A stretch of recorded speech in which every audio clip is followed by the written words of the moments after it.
My soul is not contained within the limits of my body. My body is contained within the limitlessness of my soul. Because life doesn't happen to you, it happens for you. Now, fear is going to be a player in your life, but you get to decide how much. You can spend your whole life imagining ghosts, worrying about the pathway to the future, but all there will ever be is what's happening here and the decisions we make in this moment, which are based in either love or fear. So many of us choose our path out of fear disguised as practicality. What we really want seems impossibly out of reach and ridiculous to expect, so we never dare to ask the universe for it. I'm saying I'm the proof that you can ask the universe for it. How will you serve the world? What do they need that your talent can provide? That's all you have to figure out. As someone who's done what you're about to go and do, I can tell you from experience, the effect you have on others is the most valuable currency there is. Your need for acceptance can make you invisible in this world. Don't let anything stand in the way of the light that shines through this form. Risk being seen in all of your glory. I have no limits. I cannot be contained because I'm the container. My father could have been a great comedian, but he didn't believe that that was possible for him. And so he made a conservative choice. Instead, he got a safe job as an accountant. And when I was 12 years old, he was let go from that safe job.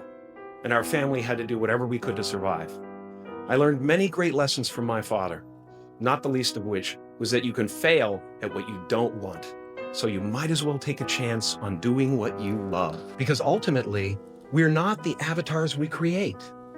We're not the pictures on the film stock.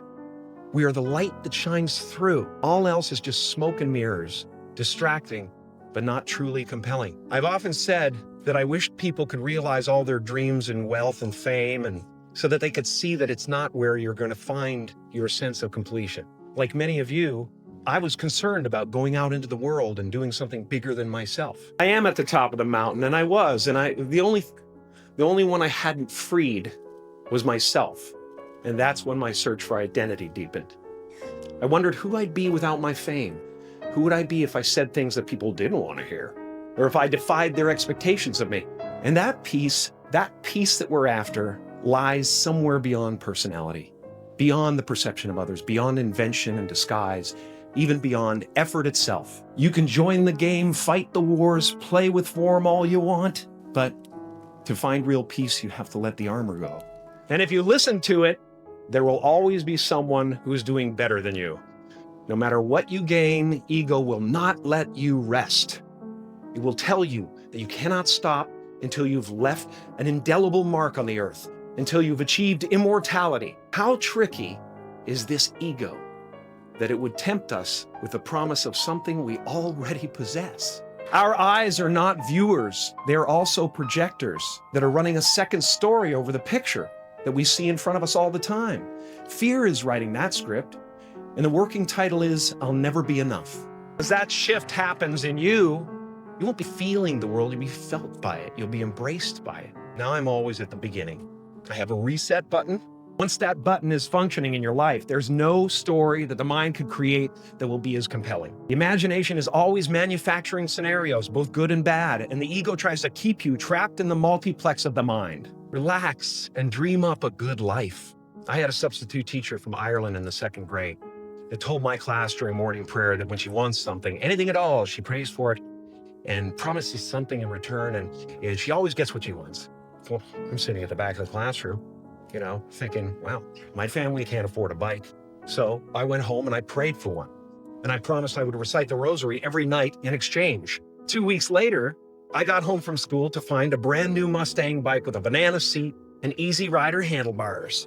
So that type of thing has been happening to me ever since. As far as I can tell, it's just about letting the universe know what you want and working toward it while letting go of how it comes to pass. Your job is not to figure out how it's going to happen for you, but to open the door in your head. And when the door opens in real life, just walk through it. And don't worry if you miss your cue, because there's always doors opening. They keep opening. And when I say life doesn't happen to you, it happens for you, I really don't know if that's true. I'm just making a conscious choice to perceive challenges as something beneficial so that I can deal with them in the most productive way. You are the vanguard of knowledge and consciousness, a new wave in a vast ocean of possibilities. On the other side of that door, there's a world starving for new ideas, new leadership.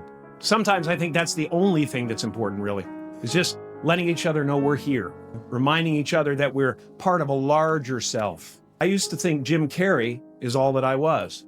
I used to believe that who I was ended at the edge of my skin. That I had been given this little vehicle called a body from which to experience creation. It was, after all, a loner and would have to be returned.